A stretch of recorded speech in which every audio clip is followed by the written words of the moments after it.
I think we can all agree that self-confidence is the foundation of our personalities. Just like the foundation of any building, right? Self-confidence makes the foundation of our personalities. What I mean by that is, you take foundation out of a building, it collapses.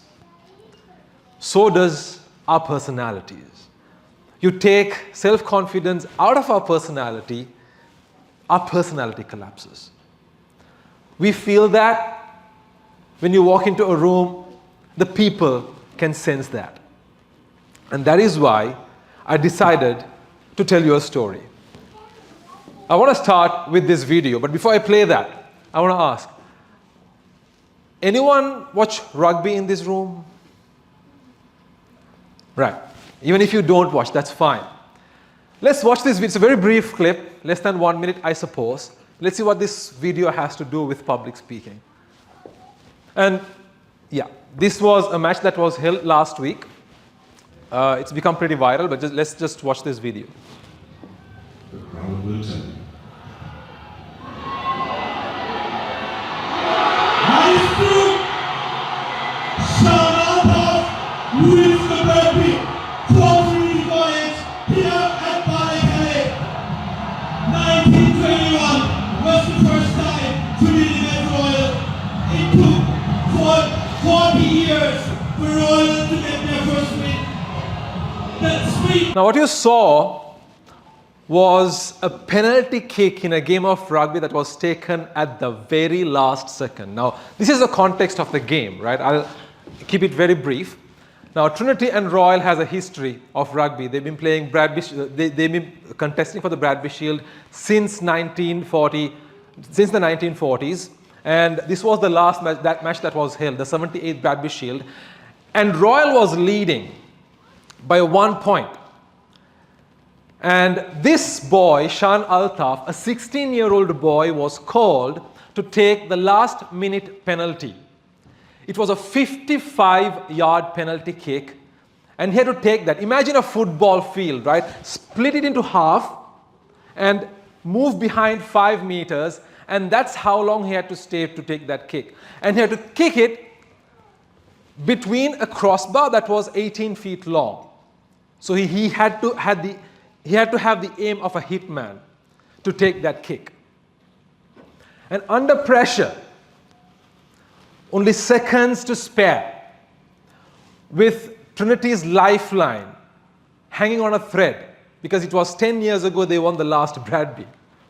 He misses this kick, it's going to be a decade long.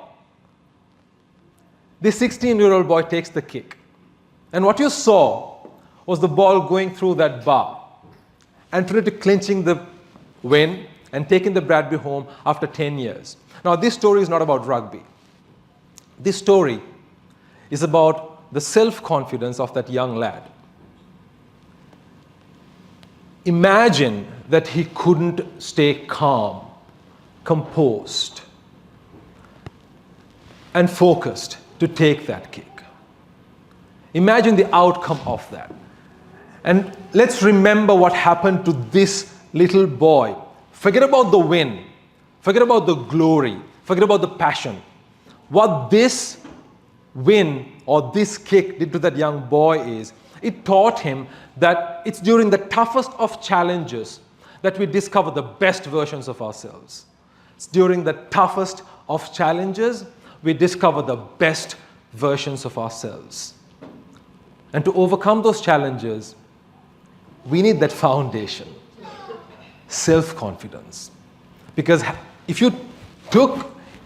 Shan Altaf didn't have his self-confidence to take that kick, it's like taking the foundation out, his personality collapses, that kick collapses, his team collapses, and he wouldn't have lived that moment.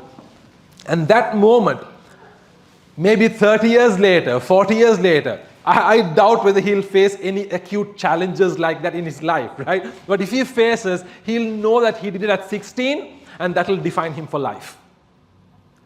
Now, why I say that is to remind all of us once again that it's during the toughest of challenges that we discover the best versions of ourselves. And you know what the toughest challenge in this world is? More than playing rugby in a field, it's to stand on a stage and face the audience. I don't know whether you've tried it. I don't know whether you've tried it. But if you try it, you'll know that. It sends you jitters down your spine the first time you stand. It gives you butterflies in your stomach. Your knees begin to shiver. Your words fail you. It's like the entire world is staring at you. And imagine standing on stage and all these thoughts going in your mind and you knowing that if you forget your words, that's it. That's it. You become the embarrassment of the day. And that is why public speaking is one of the toughest challenges in life. And when you put yourself once, twice, thrice, and you do it over and over and over again, you know what that does to your personality? It gives you that self-confidence to make split-second decisions. To know that you did it in front of an audience and you can do it again. It builds your self-confidence without even you knowing it. And that's why you see these great leaders are great public speakers. Name one great leader who is not a great public speaker. And to become a leader, you take everything, you need a lot of things. You need a lot of things. You need conflict resolving skills, you need patience, you need empathy. But without public speaking, it's impossible to become a leader because you can't inspire. You need to inspire, you need to motivate, you need to encourage people, you need to be a role model. To be that, you need to be able to speak. That is why you have one Martin Luther King Jr. among so many other activists. You have one Steve Jobs among so many great entrepreneurs. You have one Kumar Sangakkara among so many great cricketers. You have one Oprah Winfrey among so many leading TV hosts. Because public speaking gives you that skill.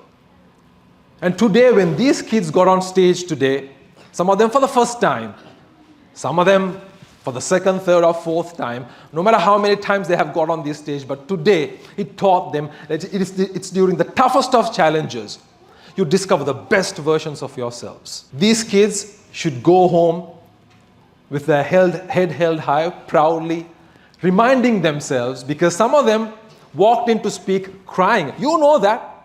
I don't have to tell names. Some parents know that. Some of them walked in crying. Some of them cried, refusing to give their first speeches. But today they did that. So kids, you should know this. It's during the toughest of challenges you discover the best versions of yourself, and today you discovered the best version of yourself. Thank you very much.